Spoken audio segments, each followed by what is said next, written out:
بسم اللہ الرحمن الرحیم۔ ناظرین، آج کی اس ویڈیو میں ہم آپ کو بتائیں گے کہ چوہا کس قسم کا فسادی جانور ہوتا ہے اور حضور اکرم صلی اللہ علیہ وآلہ وسلم نے اس کو مارنے کا حکم کیوں دیا اور اس کا شیطان کے ساتھ کیا تعلق ہے، اور حضور اکرم صلی اللہ علیہ وآلہ وسلم نے یہ کیوں ارشاد فرمایا کہ جب تم لوگ رات کو سونے لگو تو اپنا چراغ یا دیا وغیرہ بجھا دیا کرو، اور یہ کس قوم کی مسخ شدہ شکل ہے، اور لوگ مشکی چوہے کی ناف کیوں باندھتے ہیں، اور اس کا شرعی حکم کیا ہے، اور اس کا جھوٹا کھانے سے کون سا مرض پیدا ہوتا ہے، اور ایسا کون سا طریقہ ہے کہ جس سے ہم چوہوں کو ختم کر سکتے ہیں یا اپنے گھروں سے ان کو بھگا سکتے ہیں، اور اگر کوئی شخص چوہے کو اپنے خواب میں دیکھے تو اس کی کیا تعبیر ہوگی۔ ناظرین، ان تمام باتوں کو جاننے کے لیے ہماری اس ویڈیو کو آخر تک ضرور دیکھیے گا۔ ناظرین، ماہرین حیوانات نے چوہوں کی مختلف اقسام بیان کی ہیں،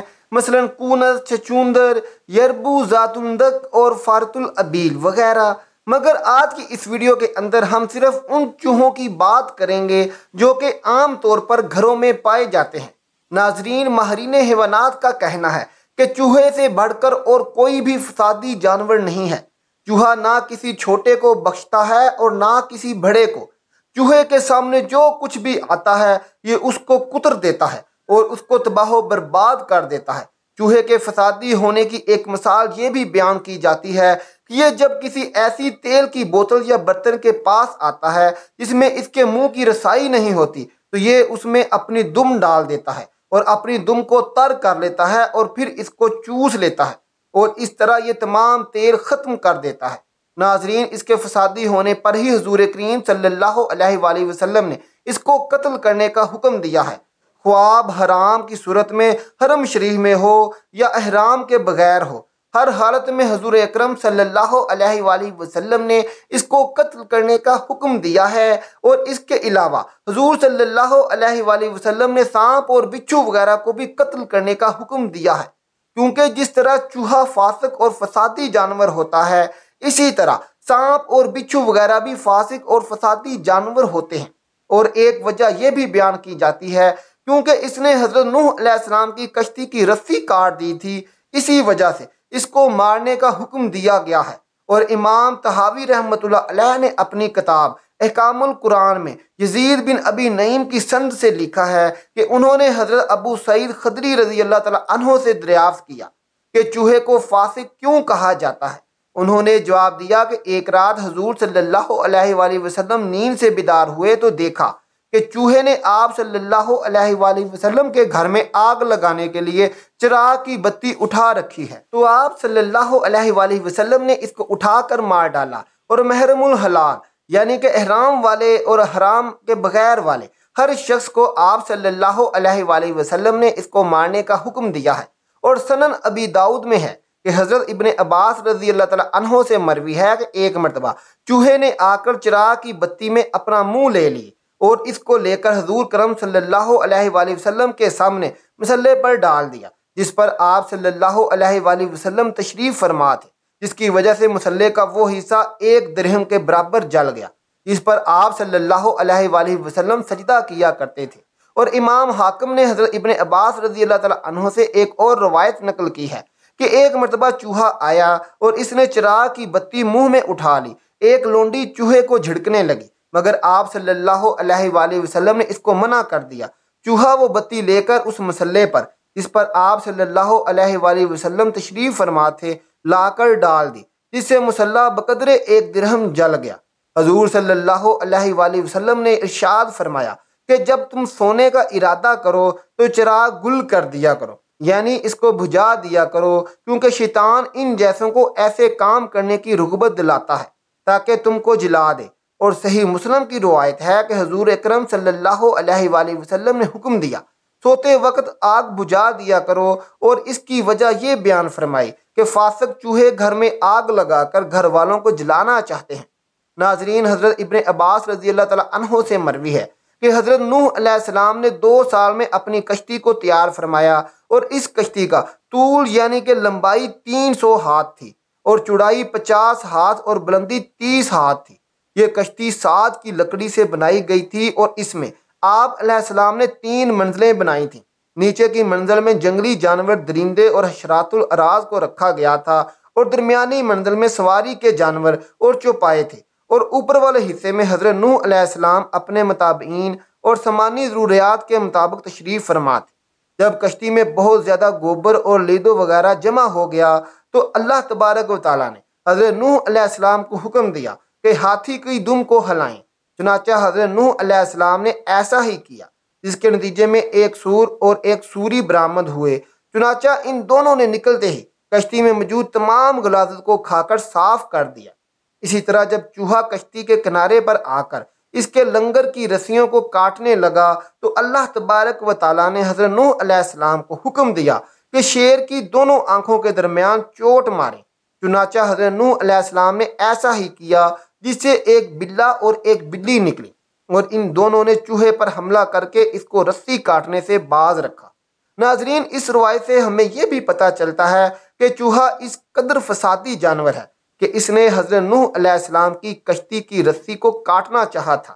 اسی وجہ سے اسلام نے اس کو مارنے کا حکم دیا ہے۔ ناظرین، بخاری اور مسلم شریف میں حضرت ابو ہریرہ رضی اللہ تعالیٰ عنہ سے مروی ہے کہ حضور اکرم صلی اللہ علیہ وآلہ وسلم نے ارشاد فرمایا کہ بنی اسرائیل کی ایک قوم گم ہو گئی، کچھ معلوم نہ ہو سکا کہ ان کا کیا انجام ہوا۔ بس اس مقام پر صرف چوہے نظر آتے تھے، اور ان چوہوں کا یہ حال تھا کہ جب ان کے سامنے اوجڑی کا دودھ رکھا جاتا تو اس کو نہیں پیتے تھے، مگر جب بکری کا دودھ ان کے سامنے رکھتے تھے تو اس کو پی لیتے تھے۔ امام نووی رحمۃ اللہ علیہ ارشاد فرماتے ہیں کہ چونکہ بنی اسرائیل پر اونٹ کا گوشت اور دودھ حرام تھا اور بکری کا دودھ اور گوشت حلال تھا، اس لیے ان چوہوں کا اونٹنی کے دودھ سے اعراض کرنا، یعنی اس کو نہ پینا، اور بکری کے دودھ کو پی لینا اس امر کی دلیل ہے کہ یہ چوہے بنی اسرائیل کی قوم کو مسخ شدہ شکل میں کر رہے تھے۔ محترم ناظرین، ماہرین حیوانات نے چوہے کی ایک قسم مشکی چوہا بھی بتلائی ہے،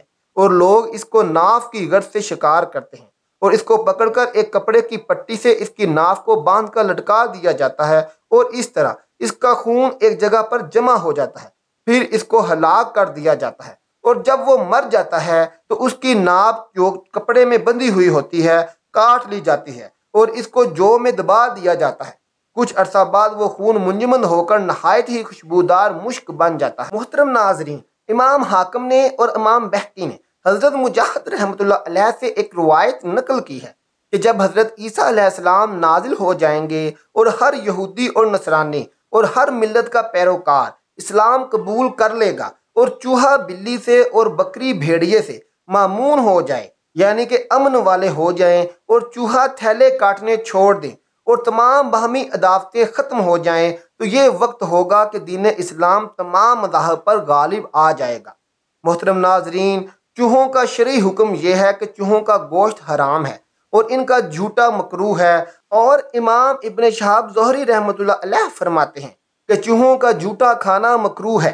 کیونکہ چوہوں کا جھوٹا کھانے سے نسیان، یعنی کہ بھول جانے کا مرض پیدا ہوتا ہے۔ اور امام بخاری نے حضرت ابن عباس رضی اللہ تعالیٰ عنہ سے ایک روایت نقل کی ہے کہ حضرت میمونہ رضی اللہ تعالیٰ عنہ سے مروی ہے۔ حضرت میمونہ رضی اللہ تعالیٰ عنہ فرماتی ہیں کہ ایک مرتبہ گھی میں ایک چوہا گر کر مر گیا۔ حضور اکرم صلی اللہ علیہ وآلہ وسلم سے اس کے متعلق پوچھا گیا تو آپ صلی اللہ علیہ وآلہ وسلم نے فرمایا کہ چوہے اور اس کے آس پاس کے گھی کو پھینک دو اور بقیہ گھی استعمال کر لو، اور اگر بہنے والی چیز مثلا سرکہ، روغن، زیتون، پگھلا ہوا گھی، دودھ اور شہد وغیرہ میں اگر کوئی مردار گر کر مر جائے تو بلا اتفاق ان کا کھانا ناجائز ہے۔ البتہ اس ناپاک گھی یا تیل کو چراغ میں استعمال کرنے کے بارے میں مشہور یہی ہے کہ اس کو استعمال کیا جا سکتا ہے۔ محترم ناظرین، آئیے اب بات کرتے ہیں کہ ہم چوہوں کو اپنے گھروں سے کس طرح بھگا سکتے ہیں یا ان کو ختم کر سکتے ہیں۔ ناظرین گرامی، ماہرین حیوانات کا کہنا ہے کہ اگر آٹے میں کبوتر کی بیٹ ملا کر چوہے یا کسی اور جانور کو کھلا دی جائے تو وہ فوراً امر جائے گا، اور اگر پیاز کوٹ کر چوہے کے بل کے منہ پر رکھ دی جائے تو جو چوہا اس کو سونگھے گا وہ فوراً مر جائے گا۔ اگر اونٹ کی پنڈلی کی ہڈی کو باریک کوٹ کر پانی میں حل کر لیا جائے اور وہ پانی چوہے کے بلے میں ڈال دیا جائے تو سب چوہے مر جائیں گے۔ اگر چوہے کو پکڑ کر اور اس کے دم کاٹ کر گھر کے بیچ دبا دی جائے تو جب تک وہ دم دبی رہے گی اس گھر میں چوہے نہیں آئیں گے، اور اگر زیر بادام اور نذرون برے ارنی کی دھوپ چوہے کے بلوں کے پاس دی جائے تو فوراً سب کے سب چوہے مر جائیں گے، اور اگر کالے خچر اس قسم کے گھر میں دھونی دی جائے تو تمام چوہے وہاں سے بھاگ جائیں گے۔ اور سوم الفعار ایک قسم کی مہلک مٹی ہے جس کو اہل عراق خراسان سے لاتے ہیں اور یہ چاندی کی دکانوں میں ملتی ہے۔ اس کی دو قسم ہیں، سفید اور زرد۔ اگر اس مٹی کو آٹے میں ملا کر گھر میں ڈال دیں تو جو چوہا اس کو کھا لے گا وہ فوراً مر جائے گا، اور اس مرے ہوئے چوہے کو جو بھی زندہ چوہا سونگھے گا وہ بھی مر جائے گا۔ ناظرین گرامی، اور چوہے کو اپنے خواب میں دیکھنے کے متعلق اہل علم کا کہنا ہے کہ چوہے کو خواب میں دیکھنا فاسقہ عورت کو دیکھنا ہے، اس لیے کہ حضور صلی اللہ علیہ وآلہ وسلم نے چوہوں کو فاسق قرار دیا ہے۔ کبھی اس کی تعبیر نوح کرنے والے ملعون یہودی عورت سے بھی دی جاتی ہے، اور کبھی اس کی تعبیر چور نقب زن سے دی جاتی ہے، اور کبھی چوہے کو خواب میں دیکھنا رزق کی فراوانی کی طرف اشارہ ہوتا ہے۔ لہذا جو شخص خواب میں اپنے گھر میں چوہے دیکھے تو اس کا رزق بڑھ جائے گا، کیونکہ چوہے اسی گھر میں رہتے ہیں جس گھر میں رزق زیادہ ہوتا ہے۔ اور جو شخص خواب میں یہ دیکھے کہ چوہے اس کے گھر سے نکل گئے ہیں تو اس کی تعبیر یہ ہے کہ اس کے گھر سے خیر و برکت رخصت ہو جائے گی، اور اللہ تبارک و تعالیٰ اور اس کے رسول صلی اللہ علیہ وآلہ وسلم زیادہ بہتر جانتے ہیں۔ اللہ تبارک و تعالیٰ سے دعا ہے کہ اللہ تعالیٰ اور اس کے محبوب صلی اللہ علیہ وآلہ وسلم نے جن باتوں کا حکم دیا ہے اس پر عمل کرنے اور جن سے منع کیا ہے ان سے رک جانے کی توفیق عطا فرمائے، اور ہمیں ہر کام میں نبی صلی اللہ علیہ وآلہ وسلم کے بتائے ہوئے طریقوں کے مطابق کرنے کی توفیق عطا فرمائے۔ آمین ثم آمین۔